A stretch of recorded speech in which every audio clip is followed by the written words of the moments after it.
Alrighty then, good morning, good evening, good afternoon, and welcome, one and all. My name's Michael. I'm the Deadlesy Gamer, and welcome to Pathfinder 2nd Edition, Curse of the Crimson Throne.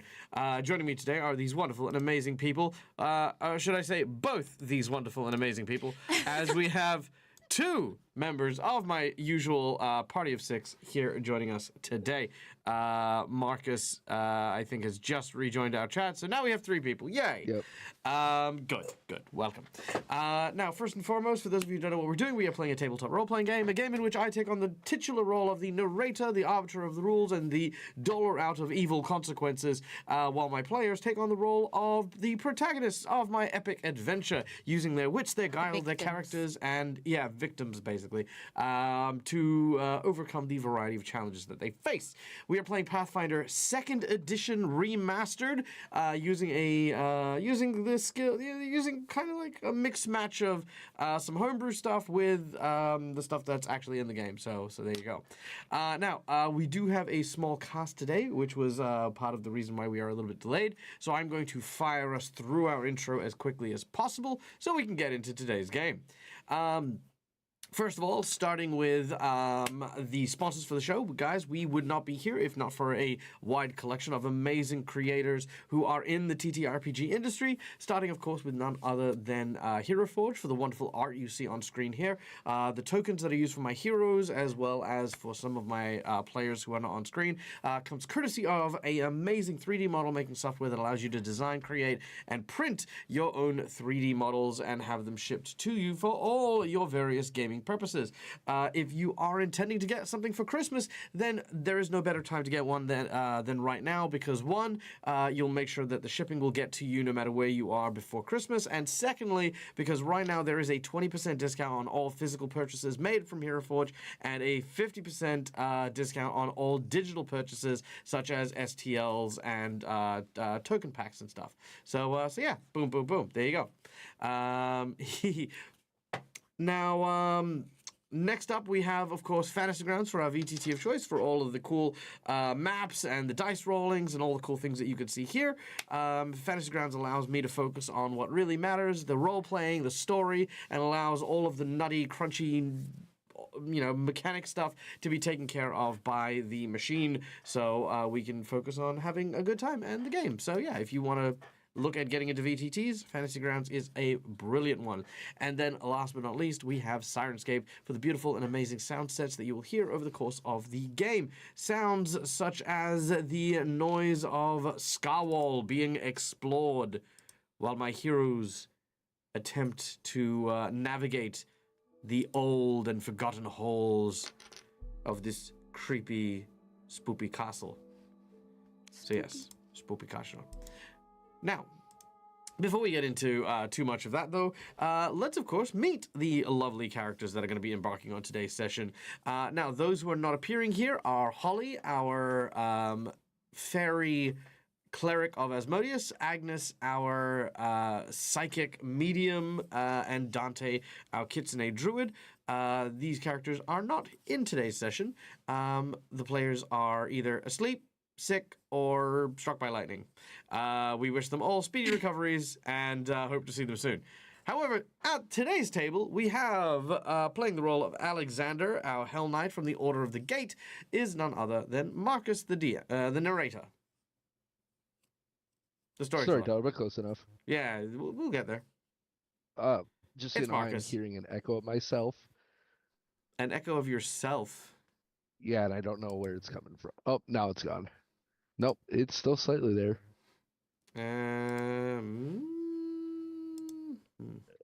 I'll see if I can fix it, but okay, carry on. Anyway, yep, I'm playing Marcus, or I'm Marcus, I'm playing Alexander. I am Hell Knight Wizard from Corvosa, younger brother to Captain of the Guard Cressida Croft, joined the party to help save said sister, and is under a curse that if he travels for too long, a manifestation of death just starts chasing him down. So that's fun. Nice. All right. Then, of course, we have the two new players to our table. We have Thea, a necromancer, played by the wonderful and amazingly talented musician Brittany. Hello. Hi. It is me you're looking for. I'm so sorry. I promise not to ever do that again. My name's Britt. I am playing Thea, your friendly neighborhood necromantic sorcerer, just here to help the party out and maybe impress a girl. Yeah, That's you it. know, that's it. You just want to hang out, chill, raise a family, Won't be Yeah, yours, it'll be someone else's, yeah. But, Long dead, but I'll bring him back. Yeah, that's it. And of course, playing the role of Alizaro, the secretary bird awakened to deliver packages and justice, is none other than our amazing friend, Cass. Hi, Cass. Hi, hello, my name's Cass. I'm playing Elizaro, or Ro for short. She's a delivery bird, wants to get her horse back, maybe help save the world. Imagine Big Bird with a rapier, and you basically got her. Also, she has kaiju powers. Kaiju powers! Nice, I love that. All right, well, with this amazingly colorful cast of characters, our heroes are going to embark on today's session. But before we kick off, we have one last person to thank, and that is, of course, our amazing and wonderful audience who help keep the lights on here at the Dead Aussie Gamer channel. Now, for those of you who are just watching and tuning in to have a bit of fun, guys, you can participate in today's game just by earning channel points. You get that just from watching. Subscribers, you get channel points a little bit quicker than most, and can use them for things like inspiration, insight bonuses, wandering monsters, divine intervention, and tons more. So yeah, just tune into my games, enjoy them, have fun. Why not? And then, of course, for those of you who have a little bit of disposable income that want to help Dag with his survival check for the month, which of course covers my mortgage and solid food, you can donate for more tangible results, such as the following rewards. For $5, you can provide a red mark for one of my players or a purple mark for me. These are hero points and jinx points. Hero points can be used by players to roll with advantage, petition the DM for stuff that isn't in the rules, or stave off a killing blow. Jinx points can be used to counteract hero points, make things slightly more complicated, or have bad guys roll with advantage. With a $10 donation, I will draw from one of two decks in front of me. The first deck is a deck of heroic actions, which not only work as hero points for my players, but also provide a free power that they will be able to use once as a one-time cool thing, such as Healing Prayer, which immediately allows you to, as a free action, heal yourself or an ally within range. So, just randomly healing. So, yeah. Alternatively, that $10 can go towards a plot twist. These plot twists that I have in front of me are a big deck of random story prompts. I will draw 3 of them. You will pick one. We do have a double claim here for the plot twist. Schooly Eye has asked for the first plot twist, which is best day ever. Okay, I don't know what I'm going to do with that. And then for the audience to choose one of the remaining 2 that I would have drawn. So the other 2 that I have drawn are Tranquil Moment. No, wait, is that it? No. Sorry, read that wrong. Traumatic Sight and Second Wind. So those are the other 2. So you guys get to decide either Traumatic Sight or Second Wind. Type in your decision, and that'll be the second plot twist. Thank you, Schooly Eye, for your donation. Then, of course, we have our 20... Sure it doesn't say tranquil? Yep. I mean, there's a dude, kind of getting hung. It's... Oh. Yeah, okay. It's not great. So anyway, so yes, that's our $10 donations. For $20, you can donate for a golden natural 20, which serves as a natural 20. The only person who doesn't have one right now is our dear friend Britt. Everyone else is loaded up already, so if you do get that donation, it will have to go to Britt. Then, of course, we have our $50 donation, which is a magic item. This can be a homebrew item that you design that I will create and put in the game. You could ask me to create something, or alternatively, you can provide a magic item from the wish list of the player of your choosing. Yes. Or if you woke up this morning and chose violence instead, you guys can use $50 to increase the difficulty of a challenge, making bosses more difficult with buffs, upping the stakes, increasing the ante, doing a ton of cool stuff there. Honestly, there's just so much you could do to mess up my players' fun times with even more deadly encounters. So that's what the $50 donation is. And lastly, we have the $100 secret menu item. The $100 secret menu item is always a massive donation that comes with a very, very big thank you, but also provides a very, very big, substantial impact to the game as we go. Now, for today, as we are exploring a very, very deep and rich dungeon, I'm going to include for the $100 secret menu item a very, very interesting encounter. Now, in my world, or my version of Pathfinder, a lot of people rely on magic healing in order to heal, right? So there are doctors out there, but they're not really as prolific as, say, the clergy is and when it comes to healing and that sort of stuff. But there is one individual who has not been here in a while from the town of Corvosa, where our heroes are from, and who has a wide network of people who are physicians that specialize in medicinal care without consent. He is a psychotic individual who likes to experiment on flesh and bones and bodies, and he will become an encounter that our heroes will have to contend with. His name is Grundy. And, yeah, his name is Grundy. Marcus called it. Yeah, it is going to be Grundy, and our heroes are going to have to deal with him. Now, he isn't going to be Solomon Grundy. He is also not going to be Silas, because Silas is the one that they met. It is going to be Severus Grundy. Now, the Grundy family are all kind of like a series of brothers and stuff like that who pursue the simple notion of, what do we do when magic fails us to heal? So one of the particular individuals, which Silas is specializes in cybernetics, using clockworks and machines in order to supplement flesh in order to try and keep people alive indefinitely. So yes, for the $100 secret menu item, we will do some twisting and some wiggling and make things a little strange, a little cyber horror-ish. So yeah, there we go. All right. Cool. And we have our donations that have come in. We have the vote is gone up for Traumatic Sight. So we have Traumatic Sight and Best Day Ever. Interesting choices. Sounds Okay. like a good day for Thea. I know. Sounds It's like- so weird. Like a regular Monday for Thea. That's fair. That's fair. All right. Well, guys, without any further ado, let us dive into today's game. Once again, thank you, Schooly Eye, for your donation. You bloody legend, you. Again, all proceeds go towards the DAG survival check to make sure I survive. So, yay. Thank you.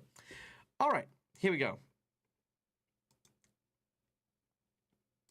When last we left our heroes, set upon their task to try and uncover a means to slay the influence of the long-dead but now somewhat undead dragon Khazavron, our heroes now enter Scarwall, an old and abandoned fortress that was once home to the hero known as Mandravis, who once slew Khazavron with his own hand. They are hoping that they can find a means to not only free whatever method of killing Khazavron exists here, but use it in order to liberate the queen from the evil dragon's influence. Upon entering, our heroes manage to use Thea's skills at negotiation in order to curry favor with the undead that reside here, believing that they indeed are also servants of Khazavron. However, upon finding the slaughtered remains of Mandravis during his last stand, and getting into that particular fight, our heroes quickly flip-flopped, and then told everyone that they don't work for Mandravis. So, unfortunately, they have now made targets of themselves. As they continue to explore, Holly, Dante, and Agnes suggest the group split up, taking a bit more time to cover more ground, as the castle is quite vast. Thanks to the information Mendravis gave you, you know that you need to head somewhere underground, but where and how you get there is still a mystery. Now, Agnes, Holly, and Dante offer to take the northernmost road, while Alizaro, Thea, and Alexander take the doorway leading to the west, which is this one here. They bid you a fond farewell and leave. As you three, who have probably spent the least amount of time together, are now thrust into exploring further into the dungeon. Ladies and gentlemen, the scene is yours. Well, this Uh, is... Are you okay, Thea? Yes, I was gonna ask Ro, are you okay? I'm so sorry my dragon bit you. He didn't mean to. I'm gonna have serious words with him. He got a booped snoot. He's actually a really good boy. I'm so sorry. Speaking of, by this point, the spell which summoned your dragon bones now fades, and you watch as the dragon portions return to their inert state. I like to think that as he's doing it, I go down. Yeah, fair. Just- However, at this time, also Bob has reappeared, because now I finally actually got around to giving you your actual undead companion. By the by, Bob has 132 hit points. Oh, who's a good big boy? Just by the by. Just Just throwing that in there. Who's my big boy? Oh, he is a big boy. Also, I'm fine. I've been bit worse. And you notice she kind of pulls at her red glove. She has one that's like tan that matches the rest of her leather and one that's like bright red. And she pulls on the red one a little bit as she says that. And she's gonna can either of you see can either of you see in the dark very well or in dim lighting at all? Yes. yeah. I am a daybird. I do not have very good night vision. Okay. Let me see if there's anything I can do to help with that. You look in your backpack and you find that you have a plentiful supply of torches and light. I'm going to pull out some torches and light it and hand it to Ro and go, this should help. Very well. Now, in addition, you have been provided a natural 20 and 2 hero points, Thea, and a single hero point for you, Alizaro, as McClover has come in and loaded the deck. McClover, thank you so much, you legend, you. Thank you. I hope you're doing well. Thank you. I know things are busy right now, but, you know, and even if you're just lurking for a little bit, I hope you are really well doing. Okay. All right. Where are we at? Torches. Let me... I don't have the, I don't think So I've sorry, I got... need to sneeze. It's fine. Sneeze. You're allowed to. How dare you perform a bodily function on my stream? You're fired. Well, Bless you. no sense of just standing around. It's dusty in here. So how are we gonna do this marching order first? Obviously, I think it would make more sense to have your friend there. He says, staring up at the the giant zombie go up ahead, but Oh, he could, but he's not the best at scouting. That's a good point. How- and Ro, no offense, you're kind of frail. I mean, she took that attack from that dragon very well. This is yeah. So, Alazaro, as Alexander says you are frail, how do you feel about that? On the word frail, her frills that are on her head like spike out, and she glares. She's thinking about her words because he does not look like somebody she can she wants to anger. So she's like, her frills come out and she's gonna be like, frail, says the guy who went under the water. And then she's gonna turn and go in the doorway, like she's just gonna scout out of spite. All right. You may move mean, yourself into the corridor. Water has nothing to do with frailty, but okay. I would like to take a moment above the table to point out that Alazar is actually a fighter class with like 140 hit points.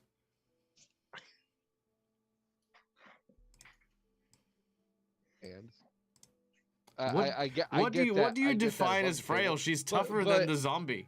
Yeah, yes, but okay, but in real world, in game, they don't know what hit points are. Yeah, Alexander is in game. That's true. By its cover. That's true. In game, she turned into a giant bird that literally flew you guys across here, and yes, but I don't think. But I really doubt turning into a giant bird in this small corridor would be the smartest decision. Oh, hey, look! You make judgments based on book covers all you want. I'm not going to judge you. As you walk into the room, the floor is covered in a strange but mysterious mustard-colored vapor. As you begin to enter it, the smell is quite oppressive. Thea, can you make me a religion roll, please? I sure can. Can I also just check? Bobby Boy, Hello. Hello. Do you want me to control him? Do you control him? How does that work? He is an NPC that you control, but you need to give him roleplay instructions as to what he is going to do. Normally, unless stated otherwise, he will always follow close by and will protect you specifically. Sweet. Unless you So tell I don't him have otherwise. to be like... Okay, cool. Yeah. Okay. Well, that was a crummy roll. That was pretty shit, actually. That was. That's- Shite. All right. Well, that is unfortunate. All right. Bear with me for a moment.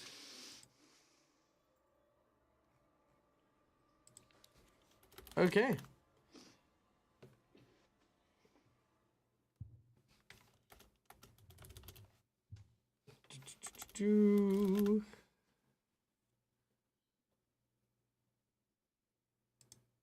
Okay. So, as you begin to get in, and that same like kind of pungent smell continues to permeate everywhere, you start to feel really unwell. We're gonna have you guys roll initiative. Oh, shit. Now, can I just clarify? Do I need to do anything for this? No, or you does do that not. happen automatically? No, Cool. it'll happen automatically. Okay, let me just change the music up. Because I done fucked up last time.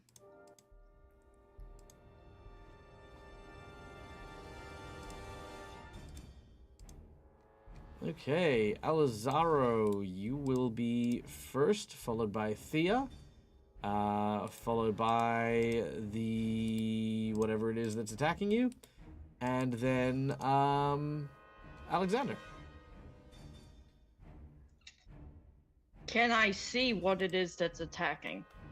Not presently, but like I said, you start to cough, you start to feel there's like this tightness that's like sort of just really kind of like coming in hard. Okay. She is going to move. She's gonna move first. That should be 5. That should be 10. That looks like the end of Dora on my map. 15. 20. 25. That is her full movement speed. And as I'm moving, I still don't see it, right? No, you do not. Uh-oh.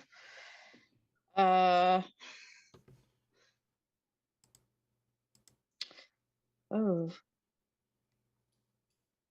So.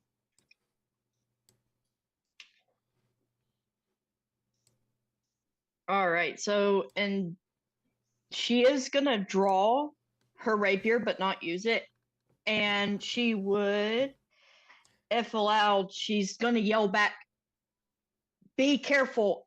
I'm having trouble breathing." And that's all she's gonna say, because I don't think she could.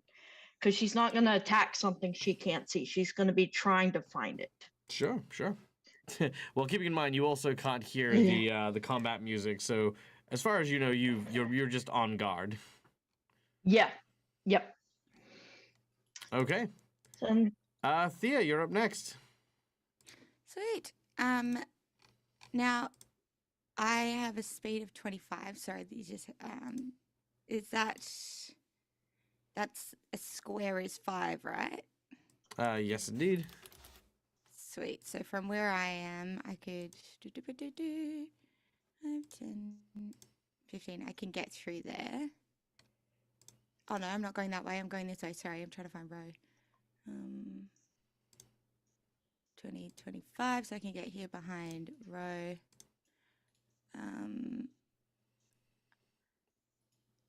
Ooh, inspiration for Alizaro. Your next D20 roll is at advantage. ooh. Yes, Alizaro. Courtesy of Turquoise Vixen. Oh, thanks.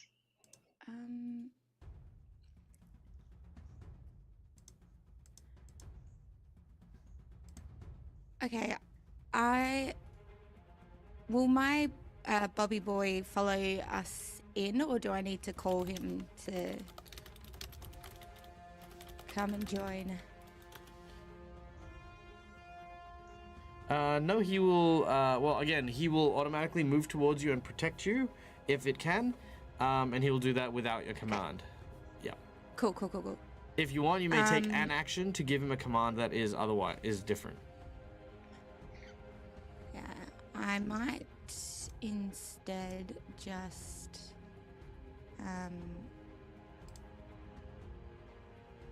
no, that's cool. What I'm gonna do is cast guidance on Ro.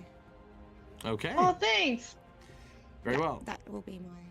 All right. Now, in your fantasy grounds, you should be able to open up your spell, and there should be a little buff, like kind of an icon with all the stuff that guidance gives. You should be able to drag and drop that onto Alizaro to provide them the buff. That's so cool. Okay, so just drag and drop. Okay. Now, in this particular moment, Alizaro and Thea. The mist continues to rise, choking, clawing. And as it does so, it reaches out for the two of you. Oof. Wait, was that a... No, that was, okay. And we'll strike at the two of you. Thea. Yes. You take 16 points of damage. Rude. Alizaro, you take 20 points of damage. And I need a fortitude save. So I will roll this on the both of you. Sorry, pardon me. Oh, look, it automatically tracks our hit points. That's cool. I don't have to do it. You don't have to do nothing. Oh, less numbers. Fuck yeah. Sorry. Yeah, heck yeah. Okay, here we go. Fortitude save on Alazaro.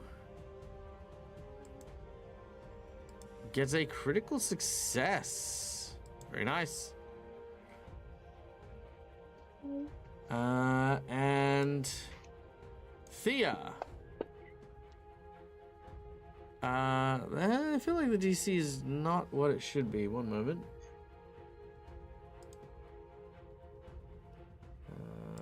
Sorry, 1 second. This is one of those conversions from first edition to second edition things. The DC should be 30. So it's not a critical success, but it is a success. Okay, that's fine. I don't know why it's making the fort save so low. Okay. Alright, so there's no additional effects here. You just... again, it is a poisonous, kind of toxic smell that you are just surrounded by.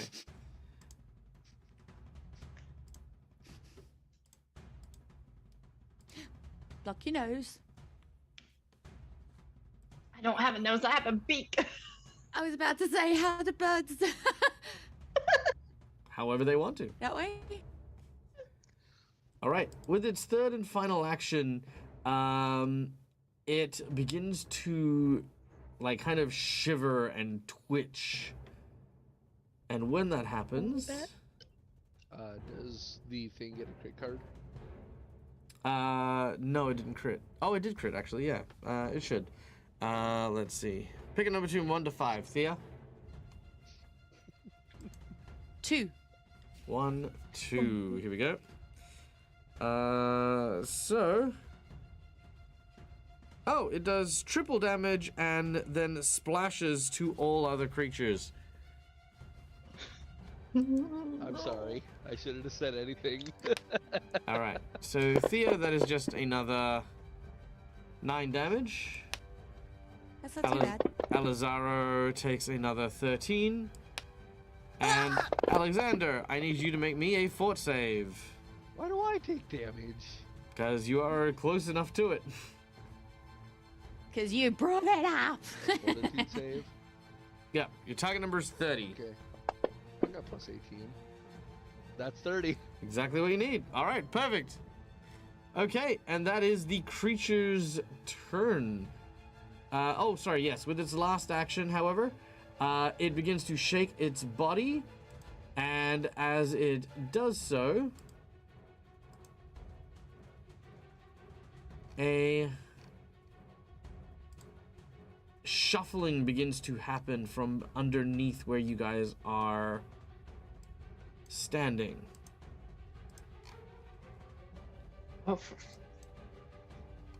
As the skeletons begin to rise and conform into a large conglomeration of body parts.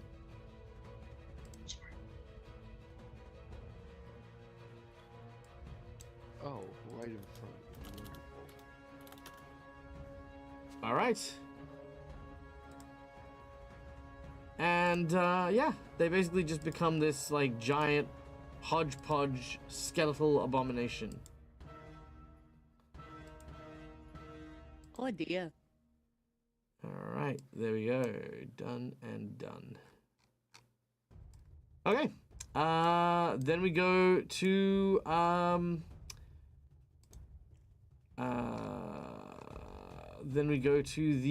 Bob. Bob is just going to clobber the skeleton. Oh, Bobby boy. Mostly because the skeleton is in the way. A critical... Hey, sorry? Oh, Bobby boy. No, hold on, wait. No, it's not adding the, It's not adding his thing properly. Hold on 1 second. Let's try that again. Huh. That is quite strange. Oh, hold on, wait. Maybe I need to... Let's try that one. I'm just trying to get the code right, mostly. Why is... Rum gone. Sorry. Oh.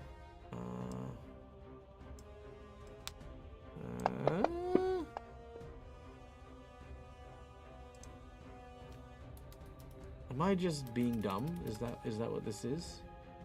Let's see. I highly doubt it. Okay. There's that. It does there.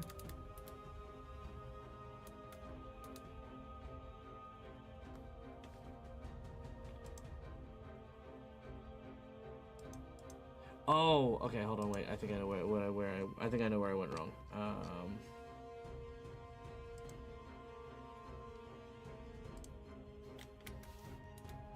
Okay.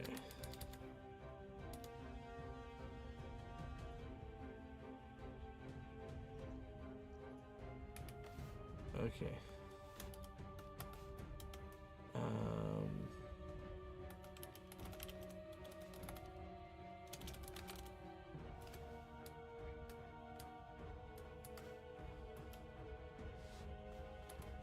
Okay. I just got the code wrong. Sorry. My apologies. It's okay. Okay, there we go.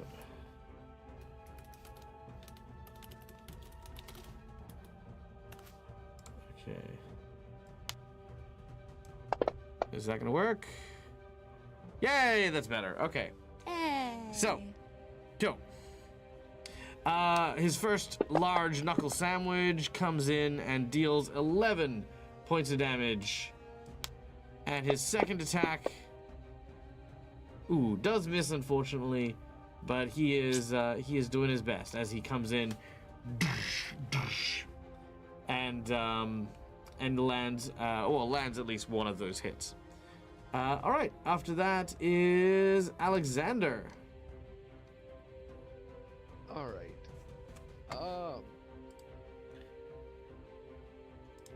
Well, Alexander was gonna ask if they were okay until the giant skeleton just grew in front of him.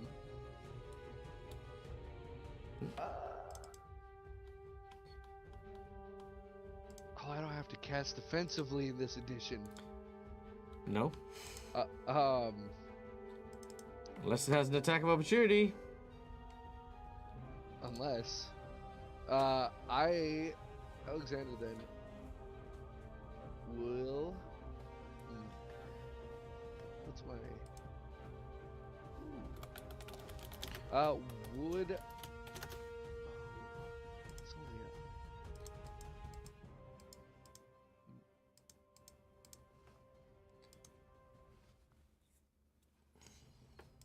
Okay. I want to cast Black Tentacles. I have never used this spell before, but it looks interesting. So, oily black tentacles rise up and attempt to capture creatures in the area. I have to make. This is the wording that gets me. It says I have to make spell attack rolls against the Fortitude DC. Does that just mean it makes Fortitude saves? Nope. Then how do I make a spell attack roll against a Fortitude DC? Well, you make a spell attack roll, and the target number you need to beat is called your Fortitude DC. Your Fortitude DC is 10 plus your Fortitude. 10 plus my Fortitude? No, whoever's Fortitude DC is. Okay. Yeah. Okay. Okay, because it doesn't have a spell attack type on it. Your actual thing? Yeah, it only has a save on it. At the very top of your spells, I think. Maybe, no. What are you casting? Your Black Tentacles. It's one of my level 5 spells. Okay.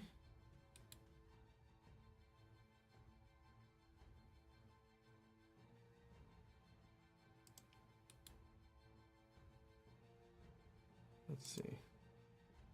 Because it just says make spell tackles, and it has a fortitude save on it, but I don't. Oh, you. Let's see. Attack type, ranged.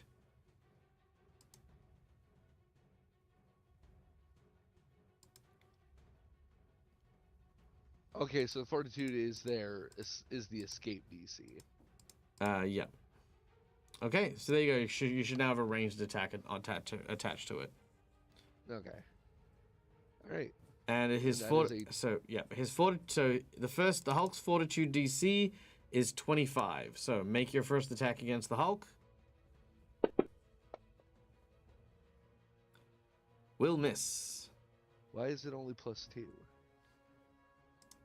Oh, good question. Hold on one second. Because my intelligence is +5.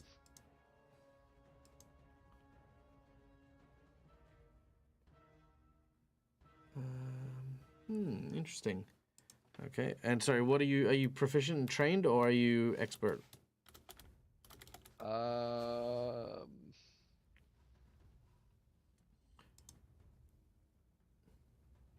I only trained at level 10? You are. It says I'm trained, but I feel like that. No, you are. Like at You are. level No, 10, you are. I should be. Yeah, no, you are expert. It does say that here. All right. Try it one more time. Yeah, because it says my spell tackle is +17 here. There we go. I fixed it. There, done. A 19 will miss. Well, I'm gonna use my nat 20 because that's bullshit. Because I rolled an 18 first, then that should be it. Sure, done. All right. Your first attack is a critical hit, and then your second one against the trench mist behind it. Oh, right. Then All right, that will. What's your fort DC for this one? Is only 18 for that one. Actually, no, that should be higher than that. That'll be 20. So that'll be 30 for that one. So unfortunately, that one will miss.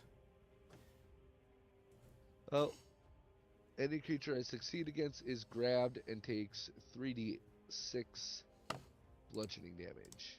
All right, because deal of- your damage. Great.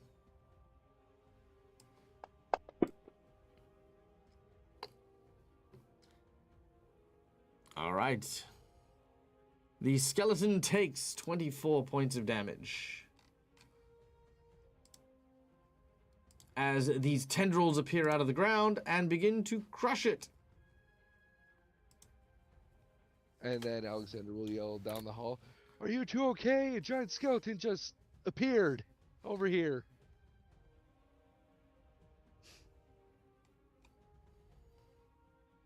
Yes! And all you hear from Ro is like, imagine if Donald Duck like squawked like a normal bird instead of what he sounds like. Like you're Oh, he that's just- all you're hearing from her. So much more. Good to know. Theo would have said, "It's not mine." Fair. Also good to know. All right. And poison begins to seep into Alexander's bones. And you take 3 damage. Why am I poisoned? I passed the save. You did, which means you took half of it instead of the full. Oh, so there was just no save against being poisoned. I was just automatically. If you land a critical hit, you avoid being poisoned. If you save, you take 2d6 instead of 4d6 poison. Yeah. All right. Yeah. Alizaro, you're up next.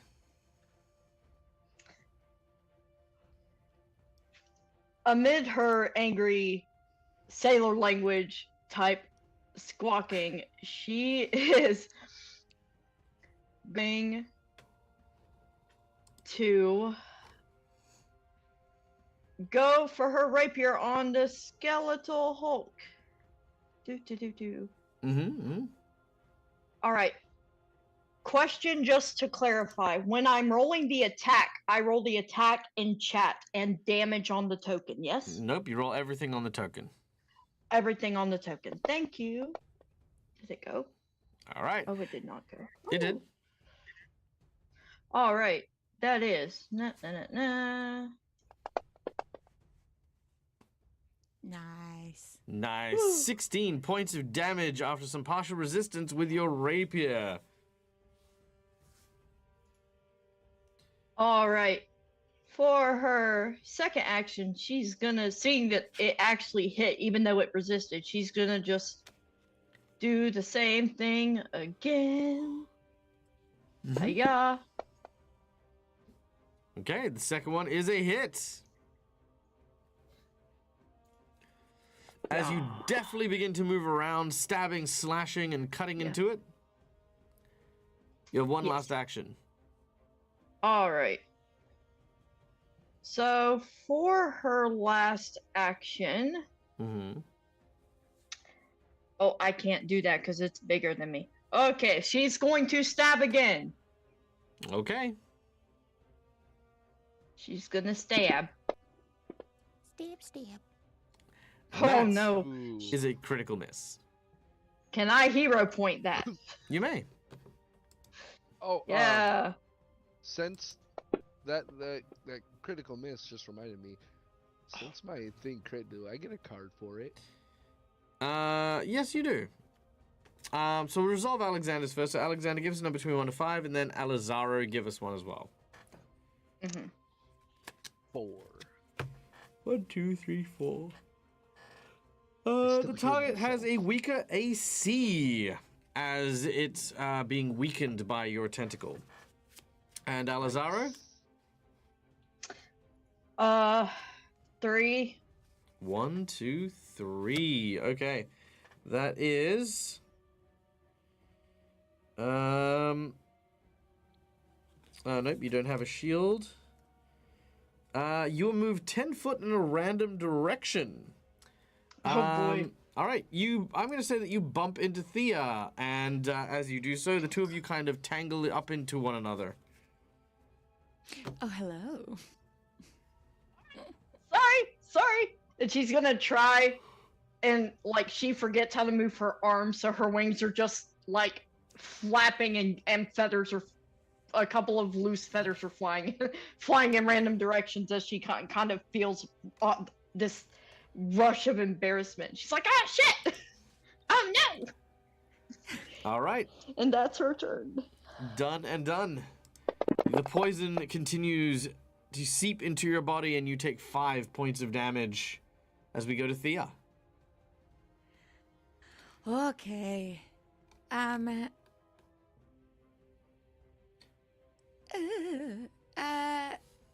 Thea is going to cast Rouse Skeletons. Ooh, okay. Tell me what Rouse Skeleton does. So, misshapen skeletal forms erupt from a solid surface, such as a stone floor, and fill the burst. The area they fill is difficult terrain. Their grasping claws deal 2d6 slashing damage to creatures on the ground in the area where the skeletons first appear, a basic reflex save. And then they get something on their next round too. Very nice. Given the nature of these skeletons, I will actually give you a bonus here. You can use this spell, and the skeleton will be the source of those grasping skeletal hands, which means that it'll actually start pulling the skeleton Hulk apart. Now, this isn't going to kill it, but it is going to stop it from doing anything, because it's basically, when it tries to swing its hands, like 15 other skeletal hands basically grab onto the walls and grab onto things. It's like basically turning these things into effectively like giants made of Velcro, where everything's being grabbed onto. So it's having trouble moving, it's having trouble staggering, things are pulling it left, right, and center. It's, it's not doing great. You'll do the damage automatically, so you can roll the damage on it now. And I will give it, I'll give it a condition of some kind. I'll say a grappled condition. Oh no, off guard. So, It's off guard. There we go. Done. let me just make sure I do this right. So bring this. Nope, fucked that up. Damn it. Okay, 1 point of damage. Like I said, it's not so much that it's dying, but it is, like I said, just Well. it's. You have effectively prevented it from attacking and moving with that spell anyway. So even though it's only 1 damage, it's still good. Sweet. Thank you. That was sick. All right, that's 2 actions for that spell. You have 1 last action.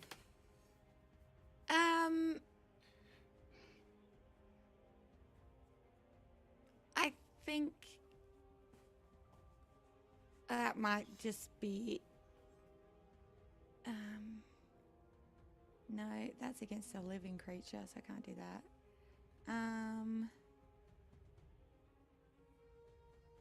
Can I use? Oh no, that's a ranged attack. Never mind. I think that's it. I think that's all I got. Okay.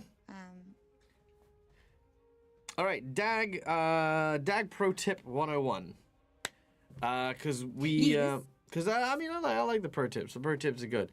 Always take the time in battle to consider not just your action, but where you are, what you're doing, your objectives, and how your teammates are doing. Keeping these in mind shape the pacing of the fight. Most often than not, the number 1 source of TPKs is when people only realize their situation in the last round, giving them next to no time to actually be able to deal with stuff.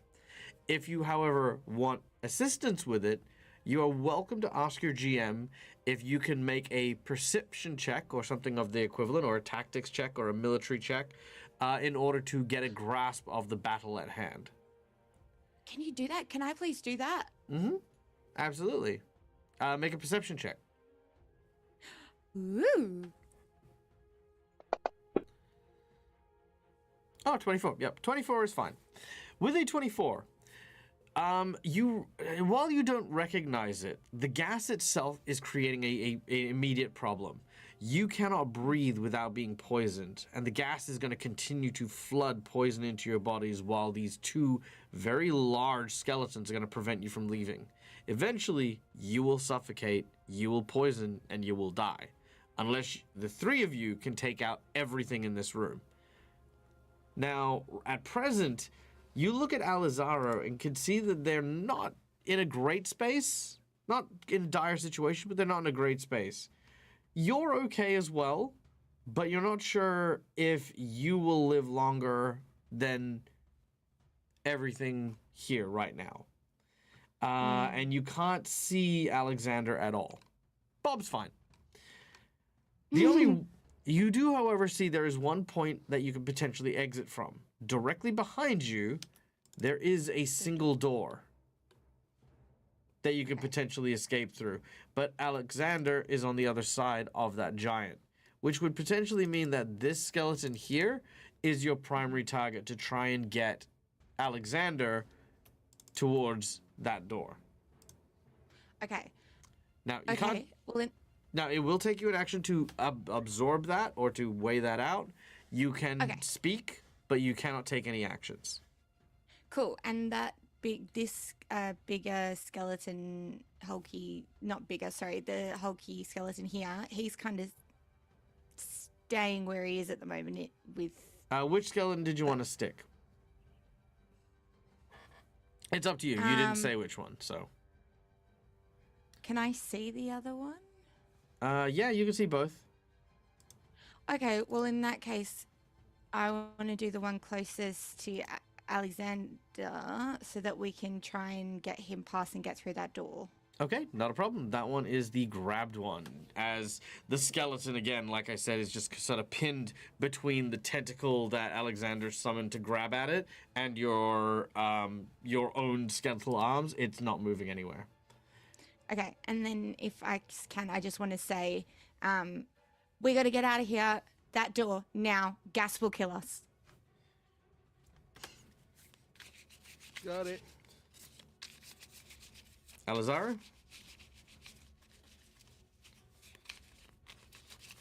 That was a call to Yeah, to all right. react. Sorry, Zoom froze. Got it. Let's go. All right. Thea, you have been donated a heroic action. Pick a number between 1 to 5. 5. Thank you. 1, 2, 3, 4, 5. Here we go. Tuck and roll. After a creature, hazard, or threat strikes you, you take the minimum amount of damage able to be taken and fall prone instead. So you want to write this down under your notes. Tuck and roll, Okay. and just write that down as take minimum damage. Okay. Okay. All Thank right. you. Oof. And that is 10 points of poison damage. As the mist continues to roil in. This time it is going to go for Alexander for hits. First hit with a critical strike. And I need a fortitude save from you.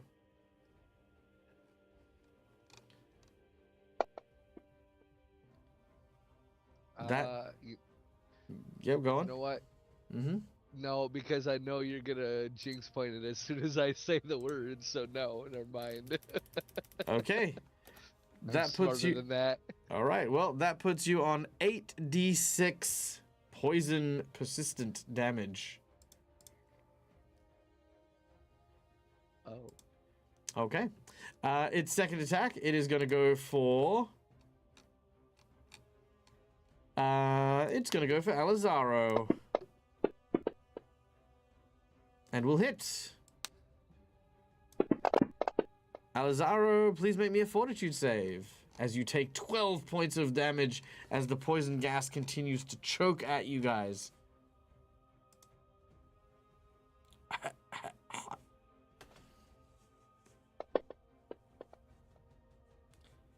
You are fine.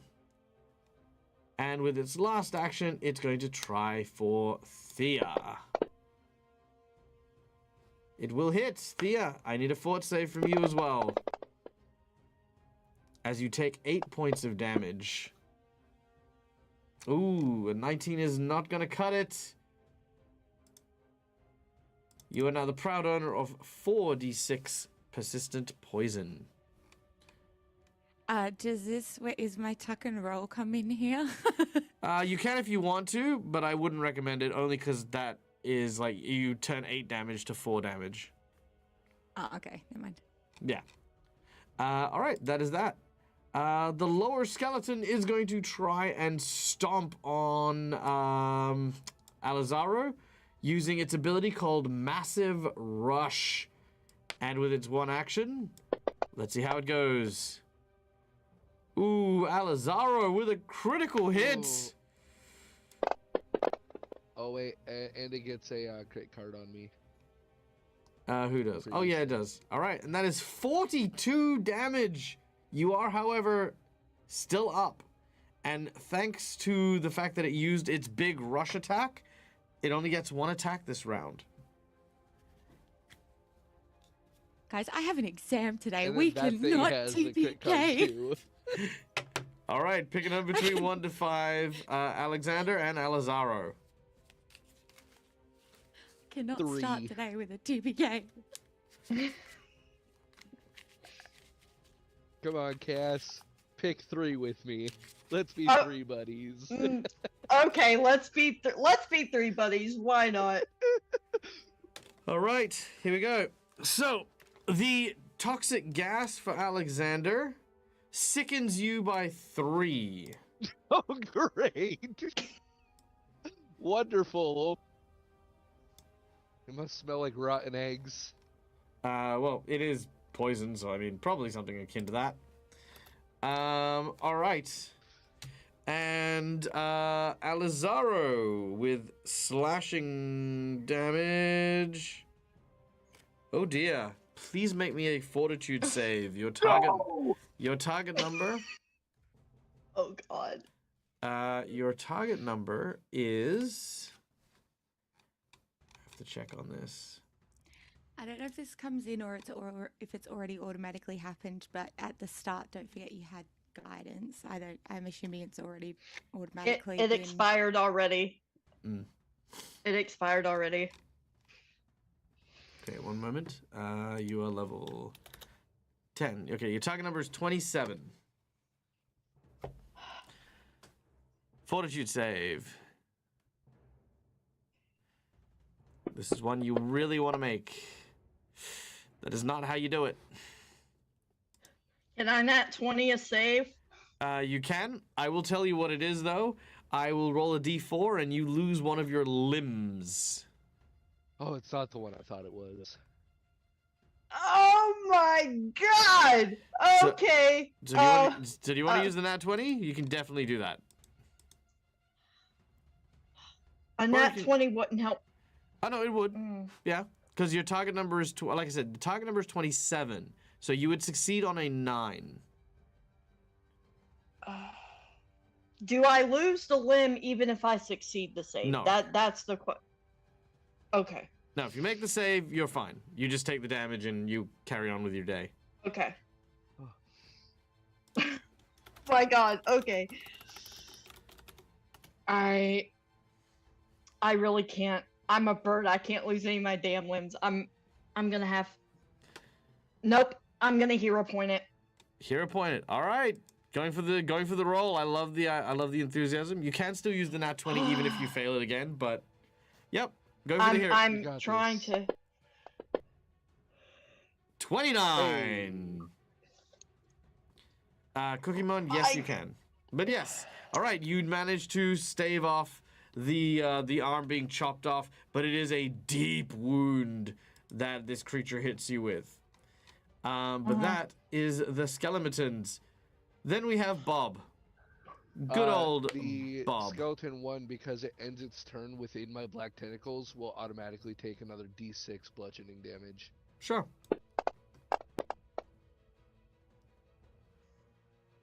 Oh. All right. I should have rolled it on it. My bad. It's fine. Bob is Bob swings. Well, actually, he only swings twice. He doesn't swing 3 times. Ignore that one. Bob is trying his best. Gosh darn it. He's trying. Poor Bob.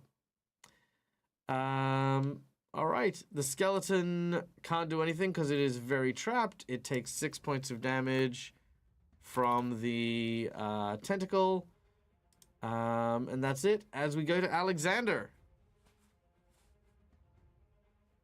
Oh boy. All right. Your eyes sting. Your lungs burn.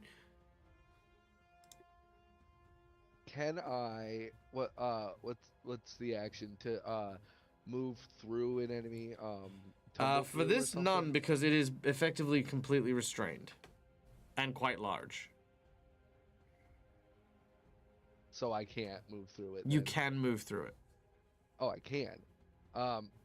I see the. Provided door, your black correct? tendrils don't stop you, yes. It just says it attempts to capture creatures in the area, and anything that ends its turn within them, they will always attempt to grab. So that's only if you end, so you can walk through without a problem? Yeah. Okay, it is still difficult terrain, but yes, you can move through it. What do you do Can with I your get to the- actions? Can I get to the door with 30 feet of 10, movement? 20, 30. You can almost get to the door. You can get to pretty much, like... With 2 actions, could I? Yeah, 2 actions, you can get through the door. Easy. Perfect. I will go for the door, and yeah. Okay. As you open the door, you find this is a kitchen. As you make your way in. What do you do with your last action? Oh, Slam the door and lock it.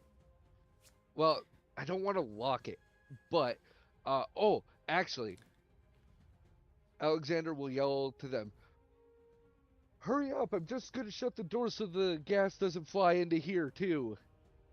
And just shuts it. Okay, you shut the door. Done. Back to the top of the round. Oh, yeah, your poison will hit you again. And you take 26 damage. The poison is still strong in you as you're like, ugh. Actually, you know, yeah, that's fine. Alazaro, you're up next.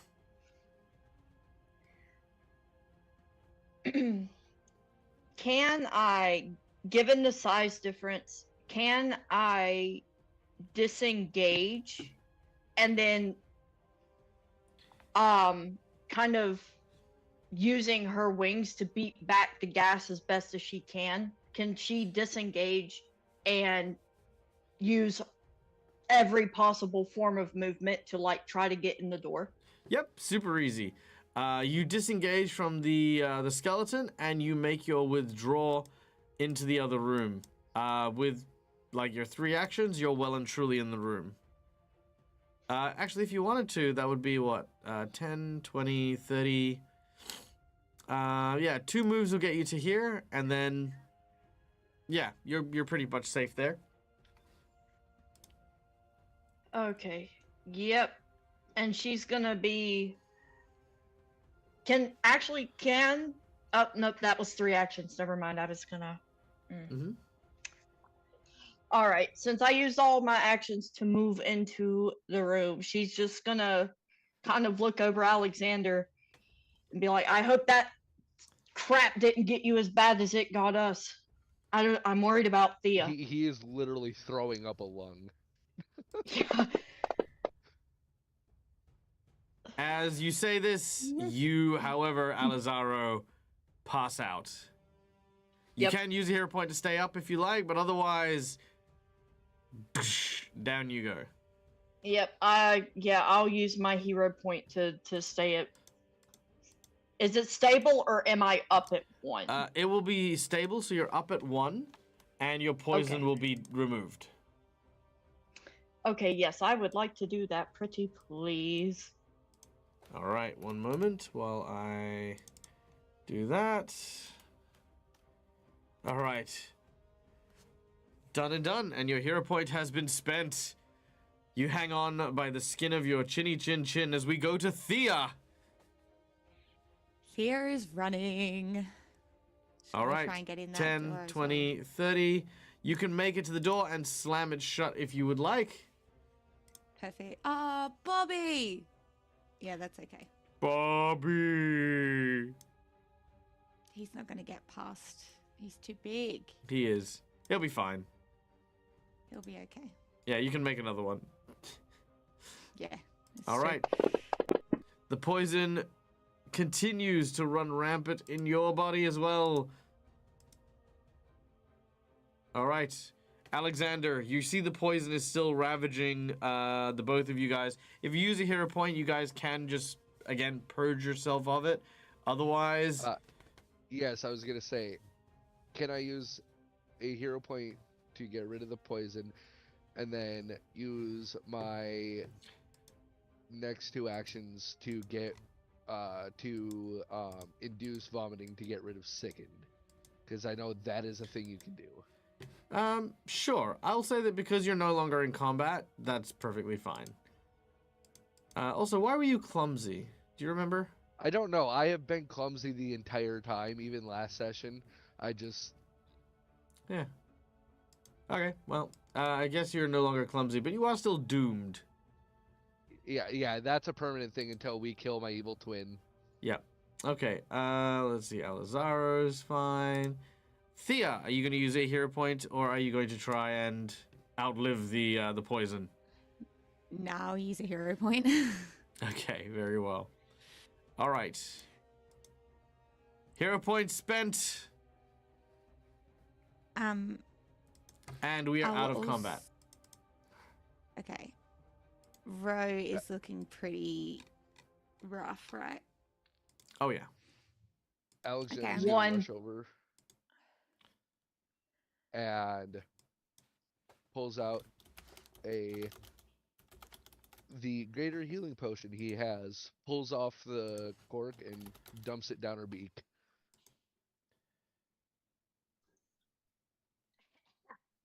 Thanks. You're not dying today. Well, at least not right now, anyway. You gonna roll the healing on that? Oh, yes. Give me.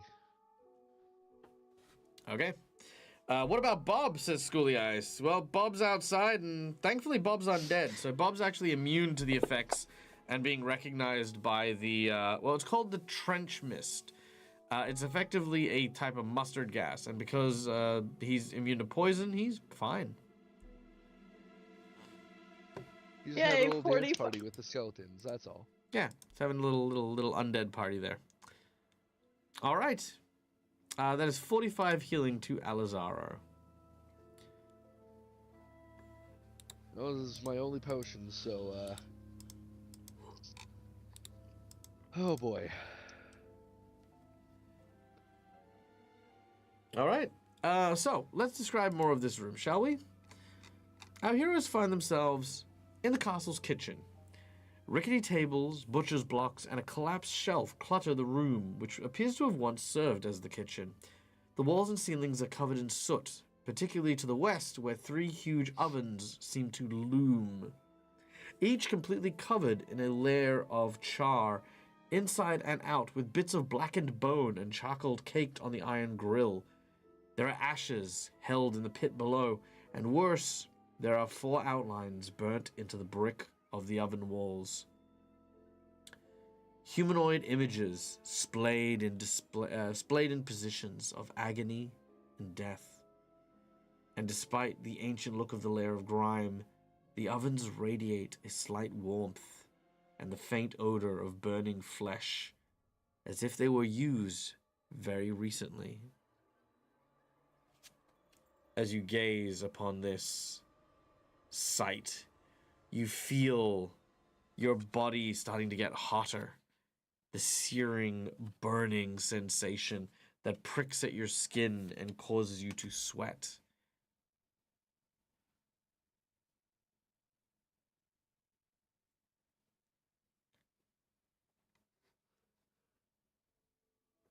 All right. This is where you're at. There are several doors. You can see 2 at the top. There's also a flight of stairs to the south. And another door to the south as well.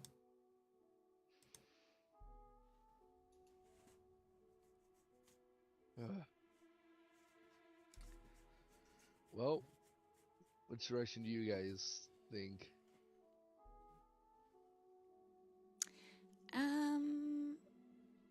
I think I'm going to cast a little spell, and Thea will just have a quick stretch and be like, that hurt. Ow. I'm going to cast Scouting Eye, which you create an invisible floating eye at a location you can see within 500 feet. It sees in all directions with your normal visual senses and continuously transmits what it sees to you. Nice. All right, you So conjure this magic eye, closing off one of your own so that you can see through it. It floats in the air, the sickening, slurry kind of sound as it floats. Where would you like to take it? I'll ask the group, which direction do we want to check first? Which direction did we just come from? That he points to the door. Yeah. Not that way. Good call. You All also know that your other group members went to the other doors to the north. Well, that leaves the stairs and that door. Well, do those stairs look like they're going up or down? The stairs go up to a 2nd story. Well, we want to go down. If I'm correct? You are correct. So let's check the door, shall we? All right. Someone needs to open it because the eyeball cannot. Cannot. Yes, I'll open the door. Hang on. Okay. All right. Are we gonna eat Inside, this? you find a larder. However, the larder is filled with human body parts, bones, Ooh. sinew, and flesh. But it is Bro, not she an made that empty noise again. room.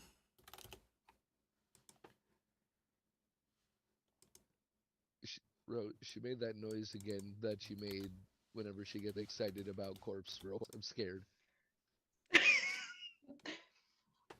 I'm scared, but if there's something in there, we can't leave her. Oh no! And then she ends with a Hear squawk. me out. No, no, we will not leave. As creepy as she is valuable to us. I heard that. Shit. Thank you. You also see something eating the bits of flesh and meat. Ooh, what a waste. You see this creature. Ew. It looks to you with hungry eyes. No, don't like that. More fresh meat. I just closed the door. Nope. Nope. Fresh meat. Now Nope. I've got to. Now I do have to ask: is this a Thea response or a Brittany response? Oh, that was a great response. Damn it. Because currently only your floating eye is in there. You are on the other side of the door, having just opened it. Yeah. And this creature, you can make a religion check if you would like. Also, yes, Christina, I did do that as well in my head. Hungry eyes. Well, what do you see? It is a ghoul. Oh, there's a ghoul in here. Just a single ghoul. It Well, seems it's to eating it corpses. seems to have a lot of burnt flesh, and as you continue to talk, it hears you because you are Fuck. just talking right there, and begins to make its way towards the door Oh, and no. towards you. Okay, now I close the door. Okay? Can you talk to it like you did the other people? Maybe? Can you make him another goodest boy?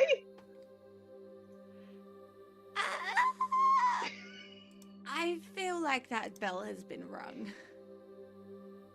Womp womp. I can try.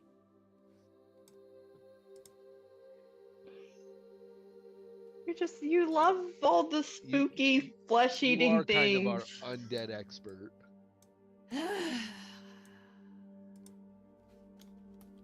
Look, if we were dealing with devils, I would be hands down for that, but unfortunately, that's most of my knowledge. I think this school is gonna try and eat us. Oh, he just opened the door. Hello. As yes, he is also perfectly capable of opening doors. He looks at Oh, you and hello. he looks at you and smiles. His teeth are filled with sorry, his mouth is filled with teeth that have been filed down to a razor's edge. He says, "Hello. What's a delicious morsel like you doing in a place like this?" I'm just getting resupplied. Oh, and you thought you would come to the larder. Well, of course, I've heard tales of the bodies down here. He's nodding. In agreement. Hmm. What brings you here, my friend? Oh, pretty much exactly the same, to be honest. Did we just form an alliance? I think we may have. We could be friends, you know. Oh yes, no, we could do a lot of amazing things together. We could make a tryst of some kind. Perhaps over dinner. Are you cooking? Well, one doesn't simply eat. One must dine properly. And the kitchen here is so well stocked. Well.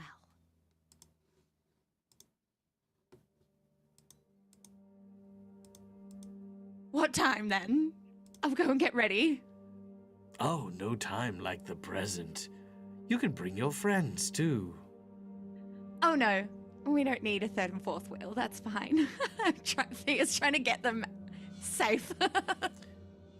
He smiles, and at this point will try to firmly grab you by the arm. Not like, not violently, but he is going to, yeah, firmly grab you by the arm. Let's see, what is my athletics? Also, in the background, very quietly, Rose like, Alexander, is she flirting with that thing? Okay. What is your fortitude DC? It is. That's my save. That's not. Yeah, so whatever your save is for fort plus 10. That's your fort DC. That's your fort DC. 27. He gets a 29, so you are grabbed by him. Shit. And he is very strong. Now. He is going to force you back to about here.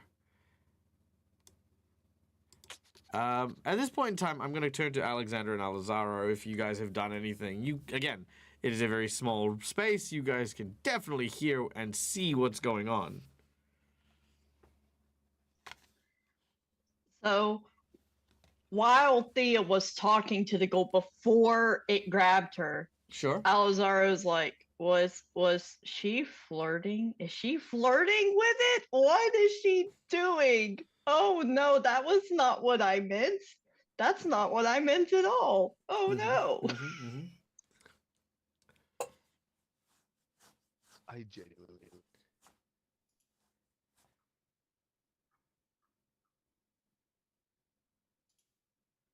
But we should probably get ready in case it does anything dangerous. Oh, So damn it. So he's just gonna slowly draw his dagger and then like hold it at his side. Same with Rose Rapier, very slow draw and down in her bright red, like Matador colored glove. All right. So as you arm yourself, the ghoul now, again, like I said, still has Thea quite firmly. It's like, oh, look. It seems as though your friends have brought their own cutlery. I do like it when guests are so proactive. Well, we may be followers of Kazabron and his chosen, but we still have manners. Oh, followers of Kazavron, are you? I'm his favorite, actually. First living in eons. Oh my, you don't say. I should probably let you go then, so that you can go and continue doing Kazavron's great work. I believe so. You may make a perception check if you like. I'm He so knows. sorry. He Yeah, I knows know. He's full of shit. Yeah. I fucked up, guys.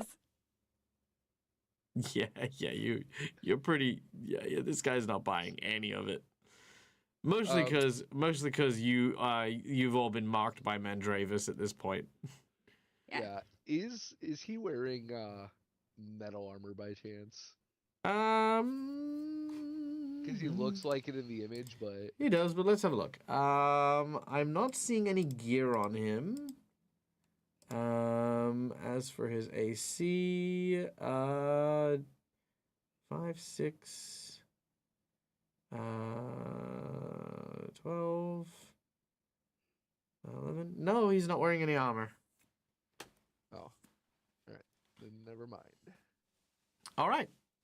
Well, I guess there's no reason to not, but at this point in time, he's gonna just kind of eat you. Well, is the moment he tries to like go forward at her, Alexander will throw his dagger at him. Yeah, you can roll initiative because we're a little beyond the. I tried. I'm sorry. Just confirming, a ghoul doesn't count as a living creature, do they? They do not. No, they do not. Fuck. Sorry. It's fine. Look, we've said a lot worse on this show. Problem with playing a character who's meant to be like really cool and like clever and it means you've got to be that in the first place to try. Incorrect. I am not calm on my feet. Incorrect. I will. You know what? I'll give you this as well. Because remember how I said like you can make a check to like gain the battle strategy. You can make checks to figure out how to charm someone. You can make checks to figure out all these things. Much like when you do an athletics check, I'm not going to tell you, Brit, to go do push-ups, right? There are some things our characters that are just going to be capable of doing because it is their nature. I suppose I can't cast magic either, or yeah, you can. You know, yeah, raise the dead in real life. You know, like, sure. Yeah, exactly. Yeah, you know. And Alexander's 100 times smarter than I am. All right, Alizaro. Yeah, I'm here. Ooh. I'm up. Okay.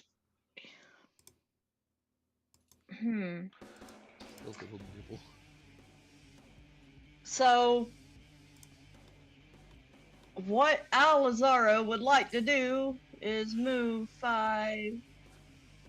Let me 5, 10. That should be.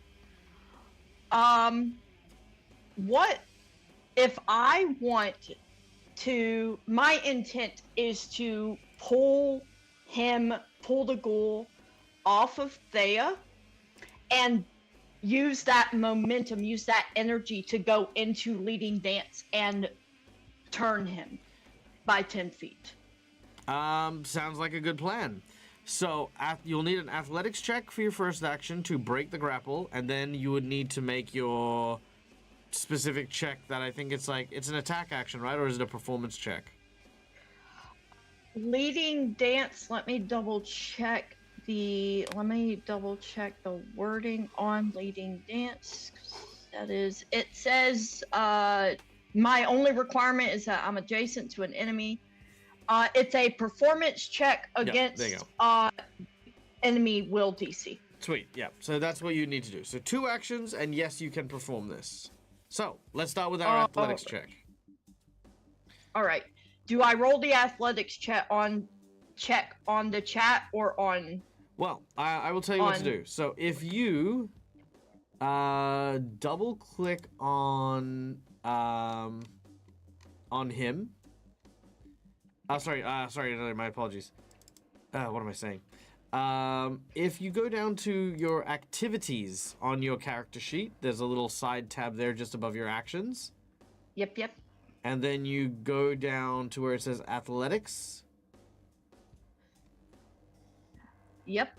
And then you drag and drop your grapple attack onto him. You can drop it onto the token. All right. That is a failure, unfortunately. Damn it. You do have the nat 20.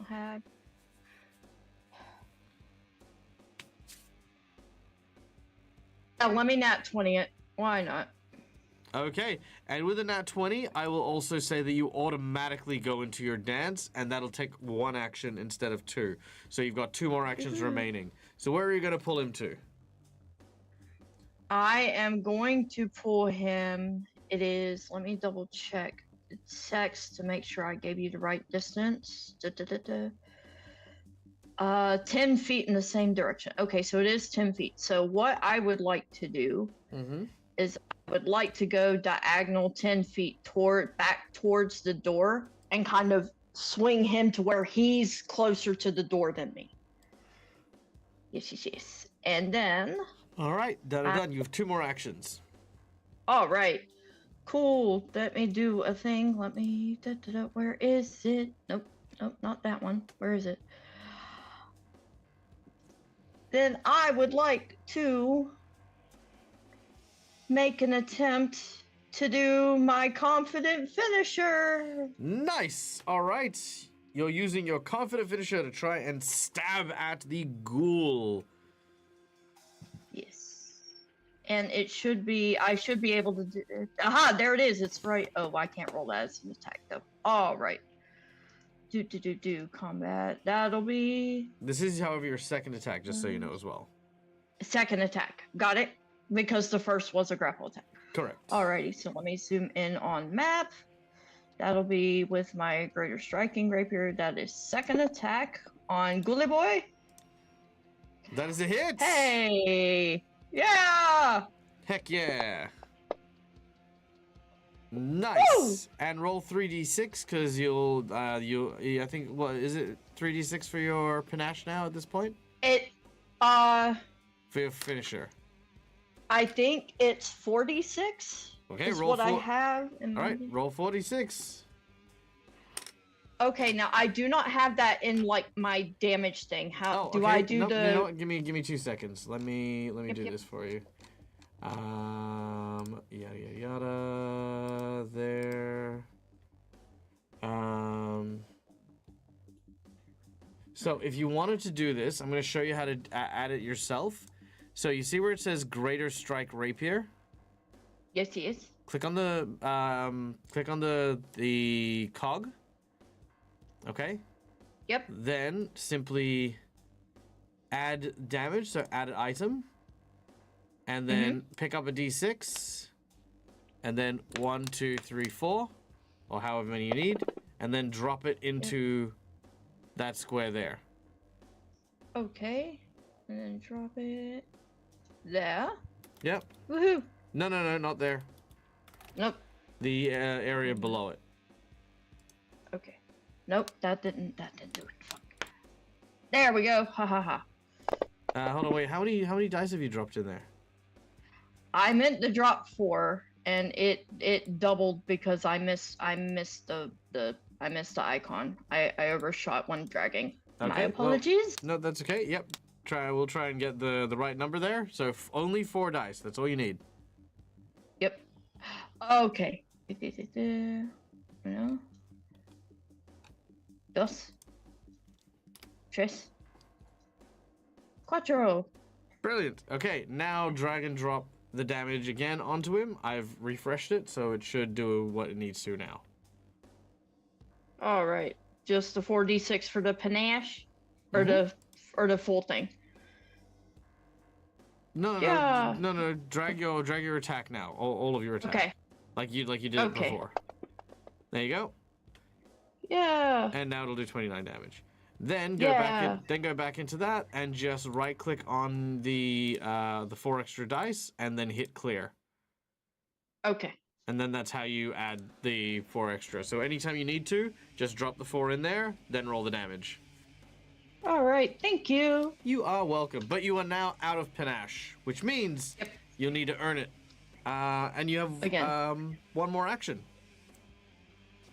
All right. So I would like to do a regular stab. Regular stab. One last stab. That is not going to do it, unfortunately. Okay. All right. At this point, Bob bursts into the room. Yes, my baby. Yeah. Bob. Bob the Builder. That is all he does. He says Bob. All right. The ghoul. The ghoul is kind of angry. The ghoul begins to look at Alizaro. And he smiles with a wicked grin as he opens his jaw and smoke begins to pour out of his eye socket and his lips, and he grabs onto Alizaro and attempts to kiss Alizaro.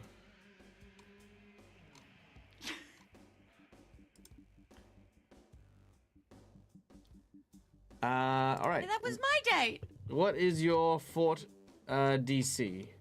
Por favor. My fort DC? Yes, please. Okay, how do I calculate that? It is your fortitude plus 10. My fortitude abilities. Nope, that's not in there. There we go. I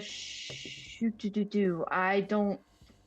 All I see is plus 18. I don't actually Then that is your. see if that is, a base. No, wait. Yeah, no. Then that's it. If your fortitude says 18, then it's 18. Okay, so 28 if the DC is plus 10. Correct. That is not going to cut it for me, so I'm going to burn one of my nat 20s for this one. Mm-hmm. And as it does so, I need you to make me a will save. Oh boy. Yeah. That is not Oh, going to do no. it. All right. Something is wrong. Something is dreadfully wrong. You take 8 points of void damage and start to feel unwell. I need you to add something into your notes, but I'm going to just type it to you in chat. Did I see the 3 hero points from Ro earlier? Let me check it out. I used them. I used them to stay up. I used all of them. Oh, okay. Yep. There you go. They came and they went. It has been a very dangerous game today. Okay. Yeah, no kidding. I'm going to send... You know what? I'll just send you a message, Cass. That'll save me some time. Trial.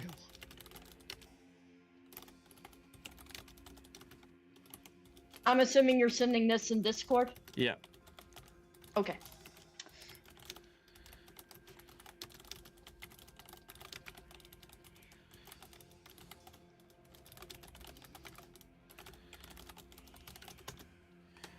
All right.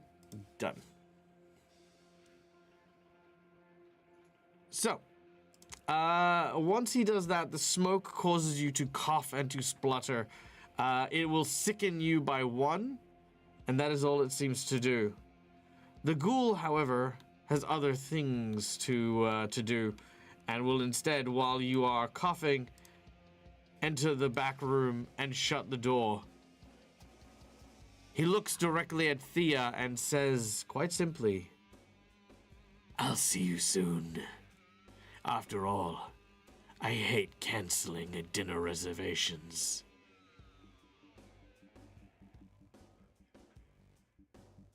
And with that, at least for now, the scene is gone and quiet.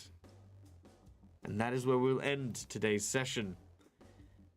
As Alizaro feels sick and unwell, Thea and Alexander, their bodies riddled with poison. Our heroes probably at this point should regroup with the others and hope that they haven't. They hope that they've had better luck than you guys have. But more of this place has been explored now, and at the very least, you found the stairwell leading up to a higher landing. So plenty of stuff to continue exploring here in the dungeon. But thank you everyone for coming and joining us. I hope you enjoyed today's session. Did you have fun with all the undead, Thea? Oh my god! There's so many different things. I thought there we you were go. gonna die. Yeah. I mean, again, like I said, one of the biggest tips I give to people is knowing when to pull out and not doing it only when you're on low hit points and when you're, like, for example, like, you know, even if you had waited 1 extra round, Alizara would have gone down. You know what I mean? Like, I would even have gone though, down. yeah, you as well, pretty and quick. Alexander. Yeah. but because you left early enough, you were injured, but you were safe, and that's the kind of key thing. And I cannot tell you, if I had a dime for every time a group waited till they were all in the red before they decided to go, you know what, maybe we should back out. Yeah, it's an easy thing. But I had other plans as well. If you guys had quote unquote perished, for example, Thea definitely has an advantage with the undead here. And there are plenty of strategies to use. I wouldn't recommend using Kazavron's name, but there are other things and other people you could use. I will urge Brittany in the in-between to look up any information you can on the goddess Urgathoa. And I will write it down for you so that you can Thank you. so that you can look it up. And that way you can invoke something other than The only name I know. other than Kazuma. Exactly. And I think that's going to be really good. All right, guys. Well, we have reached the end of today's session, so we are going to very quickly shuffle on to a raid. Who are we going to go and raid today? We are going to raid. Let's see. Everyone's chatting and vibing. No one's playing Pathfinder. Well, you know what? DAG formation it is for today. So the DAG formation for today. Oh, here's a good one. I love wordplay. Wordplay is one of my favorite parts of improv and working with amazing people to roleplay and have fun. One of the things that we need to kind of remind ourselves is that sometimes going with the flow is exactly that. To feel it, to kind of go with the thing that's happening, and you'll have a way better time with it. Sometimes when we're in our own heads, we kind of say, oh, our character is so cool. We have creator bias where we feel that way. And when things don't work out, it kind of sucks. It kind of feels like, oh, maybe my character sucks. Maybe this is it. And we become overly critical. This is a writer mentality, right? What we need to remember is much like how Spider-Man isn't defined by his powers, he's defined by his experiences, the good and the bad. These are tools and objects and things that are happening that will help build that depth to these characters. So even if your character has a moment where they are tricked, don't try to thwart the trick. Fall for it. Have fun with it. Leap headlong into it and go, oh no! Oh, I have been fooled. What a fool I have been to have been deceived in such a way, because that you'll have fun with those moments way more than you will, always trying to one up, the situation that you're in. That's my big advice. And weirdly enough, the way I learned that was being a GM. Because the one biggest truth about being a GM is you are a master of being okay being defeated. Because that's all we do as a GM is to get to the end of the story, we just have to be beaten over and over and over and over and over and over and over again in order to tell a good story. So as a GM, you appreciate that. It does not mean you can't appreciate that as a player as well. So there you go. And we're very critical of ourselves, like I was saying as well. So, try not to be critical. Try to be encouraging. If you're not good, if you're not perfect now, you'll find that moment. I think Thea had a few really, really good moments. I loved getting to see Alizara get into the swing of using their weapons again, which was absolutely amazing. And Alexander's huge tentacle mass thing was also freaking amazing. Everyone caught a piece of something that let them shine, but also it was a dire situation, and you felt that panic from everyone. So my players were a great example of this today, and yeah, just wanted to share that love and appreciation. So DAG formations. All right, I'm gonna leave. Farewell. Be safe. Stay wonderful. As you guys know, this is my place. This is my face, and I am the Dead Aussie Gamer. Until we meet again, game hard or die trying.